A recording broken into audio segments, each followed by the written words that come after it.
Opo, nagkita-kita po kami nila Vivian Velez. Ayaw ko na nga magpa-picture kasi pawis na ako. Gusto niyang pa-picture sa akin pero sabi ko wag na.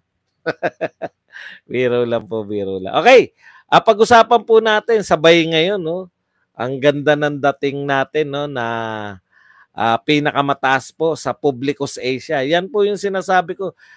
Yung top 5 po, year-ender po ng Publicus Asia, lumabas na po yung latest survey sa top 5 government official. Ang pinakamataas po, siyempre, as usual, expected, si VP Sara. At alamin nyo po kung sino po ang pinakakulelat. Ha?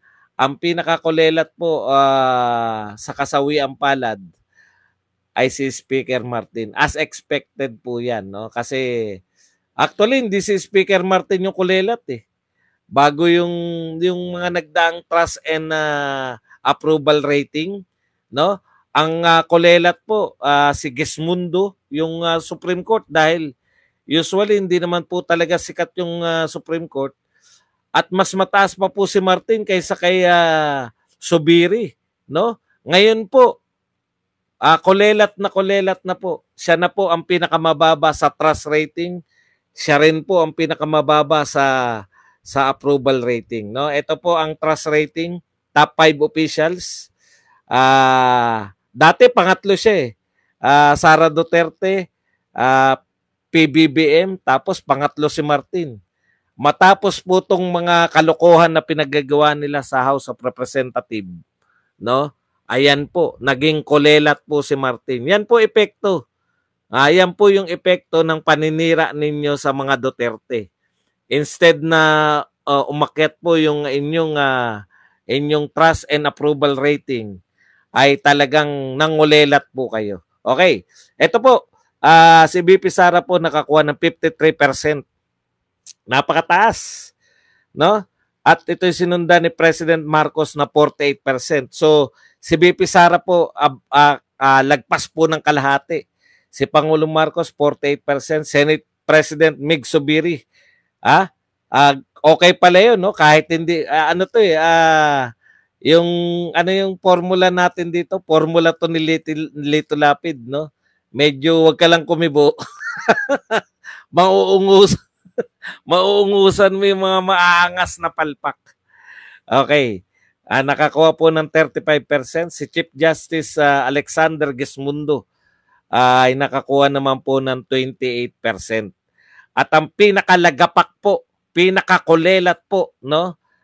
Sa lahat po ng top 5 officials ay si Speaker Martin Romualdez na nakakuha po ng 25%. Wala po sa kalahati ng 53% na trust rating ni VP Sara Duterte. Iyan po ang tingin natin. Ito po yung hinihintay natin ng mga survey na nagsalita po ang mamamayang Pilipino, no? Nagsalita po ang mamamayang Pilipino na ayaw nila ng ginagawa mo sa mga Duterte. Yan, pangungusap po yan. Ayaw ng mga Pilipino yung ginagawa ng House of Representatives sa mga Duterte. Okay? Yan po yung sa trust rating. Pagdating po ng ito naman po yung approval rating, malaki rin po, no? Malaki rin po ang kalamangan nito ni Sara Duterte. Ito po, si Sara Duterte po ay 59% sa approval rating, at si President Marcos naman po ay 58%. Lamang pa rin po si VP Sara Duterte kay Pangulong Marcos pagdating sa approval rating.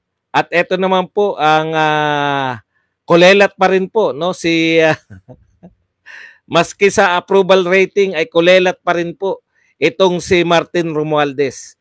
Ayan. So, sabi nyo, wala po kami sino ba yan nagsabi na 1 million daw?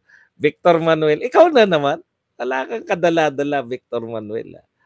Masaya po kami. Ang gaganda po na nangyayari, no? masaya po kami. Hindi mo kami malilinlang sa 1 million. Mamaya po papaliwanag ko yung naganap sa rally. Tapusin lang po natin 'to. So maging po yung performance rating ay yung approval rating po ay pinakamababa pa rin po, no, itong si Speaker Romualdez na may 25%. May 25% pa rin po si Speaker Romualdez, samantalang